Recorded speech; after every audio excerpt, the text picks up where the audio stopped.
एक वर्षमा financial freedom सम्भव छ? धेरैलाई लाग्छ यो सपना मात्रै हो। तर सत्य के हो भने फाइनान्शियल फ्रिडम जादु होइन, यो सही निर्णय हो।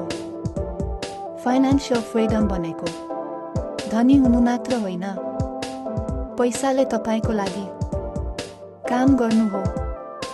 धेरै मानिस महिनाभरि काम गर्छन्, तर महिनाको अन्त्यमा फेरि शून्यबाट सुरु गर्छन्।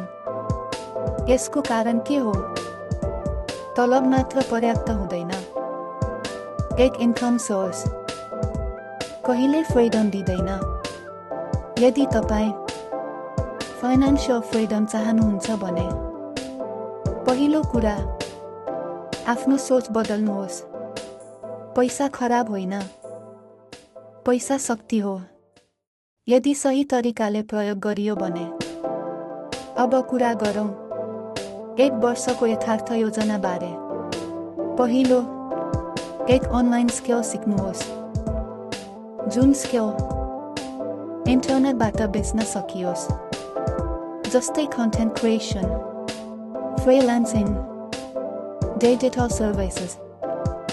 दोस्रो, साइड इन्कम सुरु गर्नुहोस्। सानो भए पनि ठिक छ, महत्त्वपूर्ण कुरा सुरु गर्नु हो। तेस्रो, सेभ मात्र होइन, इन्भेस्ट गर्न सिक्नुहोस्। सानो रकमबाट सुरु गर्नुहोस्। कम्पाउन्डिङलाई तपाईको साथी बनाउनुहोस्। चौथो, समयको कदर गर्नुहोस्। नेटफ्लिक्स, अनावश्यक स्क्रोलिङ, यी सबैले तपाईको भविष्य चोर्छन्। एक घण्टा स्किलमा लगानी गर्नुहोस्। एक वर्षपछि तपाईँ आफूलाई चिन्ने छैनौ। याद राख्नुहोस्, आज सुरु नगरे भोलि पनि यही ठाउँमा हुनुहुन्छ। एक वर्षमा तपाईँ करोडपति नहुनुहोला, तर तपाईँ आर्थिक रूपमा सचेत, आत्मनिर्भर र स्वतन्त्र बन्न सक्नुहुन्छ।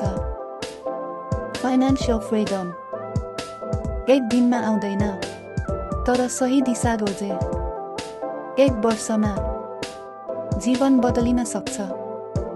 यदि तपाईँ यो यात्रा सुरु गर्न चाहनुहुन्छ भने फलो गर्नुहोस्, किनकि यहाँ सपना होइन, रणनीति सिकाइन्छ।